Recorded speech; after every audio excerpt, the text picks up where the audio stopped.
What's up everybody, welcome back to another video on the channel, and today we are going to have another laid-back discussion pertaining to the overall world of the gaming industry, but more specifically, what exactly is going on within Sony Interactive Entertainment and PlayStation Studios making some very interesting decisions for some of their massive first-party games. So throughout this video, I am going to be referencing quite a few very interesting articles that do relate to this situation as a whole, that do come from various gaming journalists websites like that of GameRant, WCCFtech.com, as well as a couple PlayStation blog posts that do give us a better understanding as to what exactly Sony is doing with re-releasing these very popular PlayStation IPs. And of course, I'll also be interjecting with my own personal viewpoint on the matter and discussing exactly where we could see this possibly happen in the future for some upcoming PlayStation games that may or may not also receive a similar treatment. And if you're a fan of my channel, I think you know exactly which game I'm referring to. So if any of this actually interests you or makes you more invested within the gaming industry as a whole,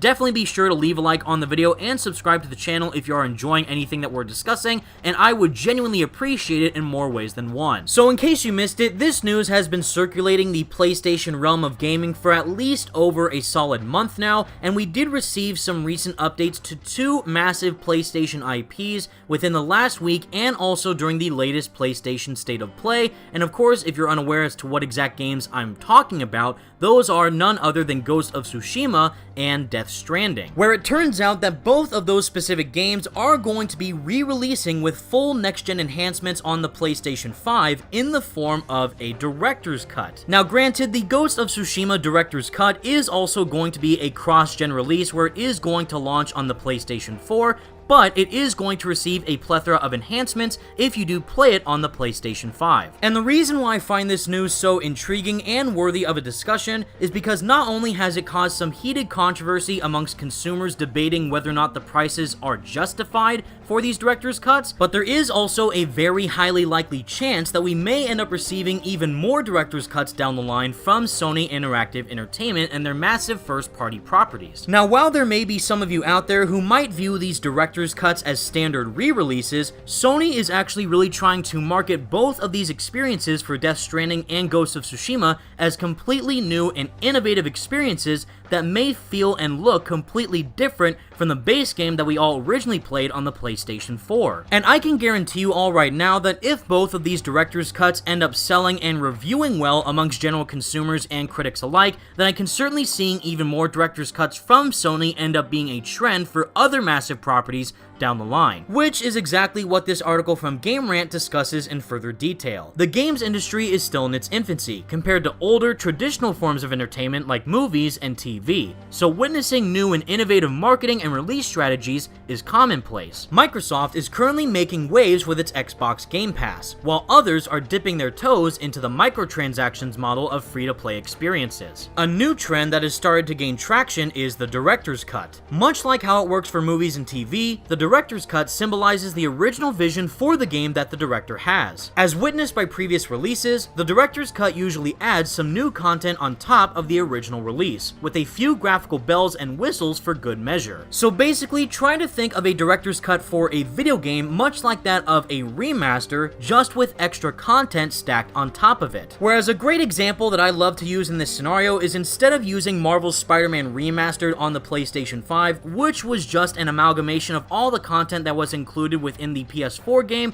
just with a remodeled Peter Parker and PS5 enhancements. Instead, we are going to look at Persona 5 Royal, my personal pick for Game of the Year of 2020, and just a fantastic game overall that truly embodies exactly what a director's cut represents. In that game, not only did you have the base Persona 5 game, which lasted for over 100 hours in terms of its story content, but there was also a completely brand new set of characters to interact with, brand new gameplay mechanics, new soundtrack pieces to listen to, and of course a whole new semester in your school year to further enhance the story. And alongside of that, since the main Persona 5 game was actually a PlayStation 3 release, Persona 5 Royal was pretty much the most visually enhanced version that the game could be, given that they did utilize the PlayStation 4 Pro in several ways to make the game look better, and just add a couple of quality of life adjustments to make the game feel more polished. But moving on as to what exactly we can expect from these AAA games re-releases is that the director's cut of a game could be the best version.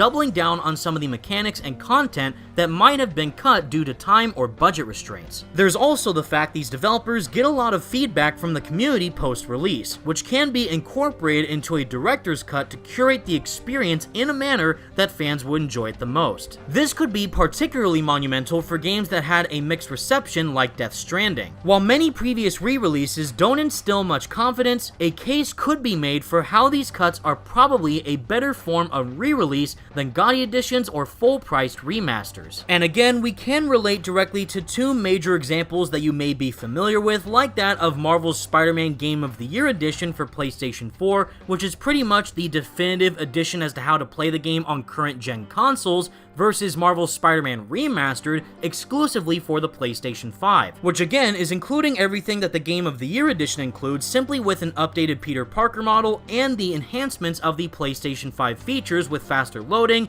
DualSense capabilities, 3D audio, ray tracing, and so on. So that is pretty much the takeaway that we have here regarding Game of the Year editions and remasters, which is pretty much polishing and enhancing what the game already was while including all the extra content that is to be featured within it. But again, in the case of a director's cut, it's doing all of that and expanding upon it even more. And even though the practice can seem predatory now for good reasons, this is a win-win situation for Sony and all of its developing studios. Both the games in question are valuable IPs with big fan bases, many of whom would buy into these possibly overpriced re-releases without much thought. Even if some fans do scrutinize the developers for such practices, it doesn't matter much, as they would have most likely recouped development costs with the original release itself. And considering how many people thoroughly enjoyed the experiences that Ghost of Tsushima and Death Stranding were when they first released on the PlayStation 4, adding even more content onto that with a director's cut is surely going to get even more people to try and buy the game once again. Although this is where the controversy comes in for some of these director's cuts, considering that there is a very odd way on how to upgrade from the base version of the game on PS4 onto the enhanced director's cut version onto the PS5. Now, for the case of Death Stranding, if you already own a PS4 copy of that game, it will simply cost you $10 to upgrade to the PS5 version with the director's cut. Sadly, things have been a little bit complicated for Ghost of Tsushima, where it seems like you may have to pay an extra $30 to upgrade from the PS4 version onto the PS5 version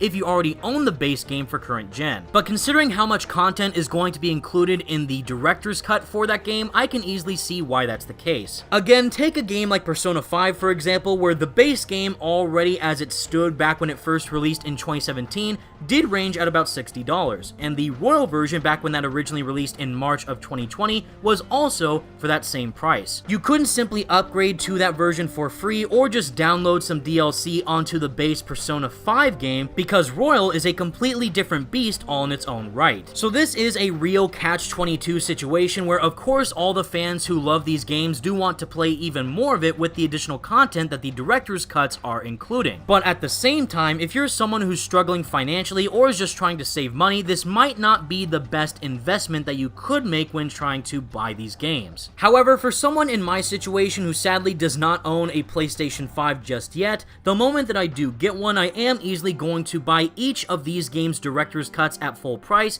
to simply support the developers as much as I can. Still, it is nice that Sony seems to be providing a lot of options for consumers when trying to decide on which purchase they could make for these director's cuts. And knowing that we're still in this transition phase going into cross-generation games onto full next-generation experiences, where there are a lot of people in the general market like myself who still do not own a next-gen console, hopefully the overall options that Sony and these other publishers provide to consumers do get easier to understand over time. So besides Death Stranding and Ghost of Tsushima plan to receive director's cuts in the next few months, the main question that a lot of people have on their minds is which game could we actually see get a director's cut next? Well, even though we don't know for sure exactly what plans Sony has in store, we are reassured at the very least that seems like Herman Hulst, who again is the head of PlayStation's worldwide studios, is teasing that more will come down the line for sure. Whereas as he went on to state on Twitter regarding the Ghost of Tsushima director's cut is that it's one of my favorite open worlds to explore, now with even more to see and do on a whole new island. Our director's cut releases will all offer new content, and on PS5 will leverage the hardware's advanced features. And seeing that statement come straight from the mouth of the main man in charge himself of Herman Holst, it's certainly going to be interesting to see exactly which other games could get director's cut releases in the future. And while a director's cut for a release of this game might seem a bit confusing, just try to stick with me for a second, where I said on Twitter a few days ago,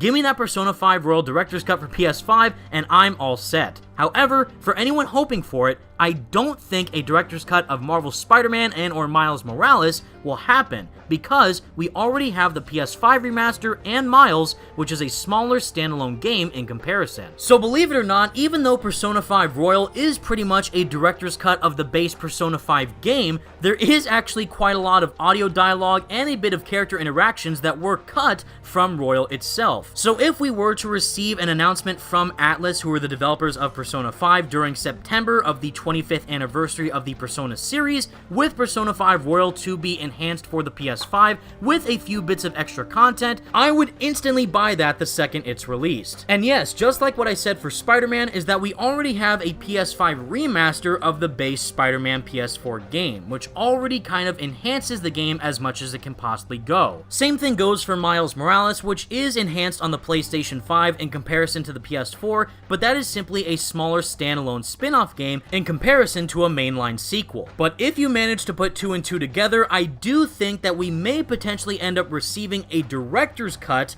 of Marvel's Spider-Man 2. While it's too early to tell exactly what Insomniac has in store for the official sequel of Marvel's Spider-Man, I do think it's safe to say at this point, it will be a fully PlayStation 5 exclusive. And while we will surely receive some extra DLC chapters for the sequel, just like what we received in the first game, I do think a director's cut may end up happening if they want to try and further expand the game in a few various ways in comparison to how exactly the game will launch by the time it does release. Or if there is that slight chance that Marvel's Spider-Man 2 might end up being a cross-generation game just like Miles Morales was, then I do think a full-on director's cut to truly embrace everything that the PS5 has to offer would be the most definitive version as to how exactly you can play the sequel. And once again, coming from the perspective of a PS4 owner who still hasn't managed to acquire a PlayStation 5, I am totally down for receiving even more director's cuts, so that way I can further experience the game in the best way possible with even more content to fully immerse myself in these amazing gaming worlds. But regardless, I'm still very interested to see exactly how all this will play out in the next few months and exactly how they'll be received amongst the general community. And with all that said, everyone, that's the video I have for you today, and please let me know all your thoughts in the comments section down below. What do you think about Sony Interactive Entertainment's plans with these cuts, and which game would you like to see from PlayStation be made into another director's cut down the line? Let me know all your thoughts in the comments section down below, leave a like on the video, and subscribe to the channel if you did enjoy, and without further ado,